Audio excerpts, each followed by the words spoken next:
Atrial cardiopathy certainly precedes and predicts future atrial fibrillation.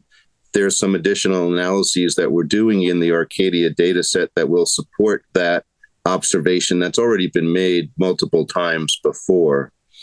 I think what we're struggling with in this research area is trying to find the threshold of atrial cardiopathy severity, or even maybe you actually have to have clinical atrial fibrillation, because in most cases, atrial cardiopathy includes left atrial heart changes before the development of clinical atrial fibrillation arrhythmia.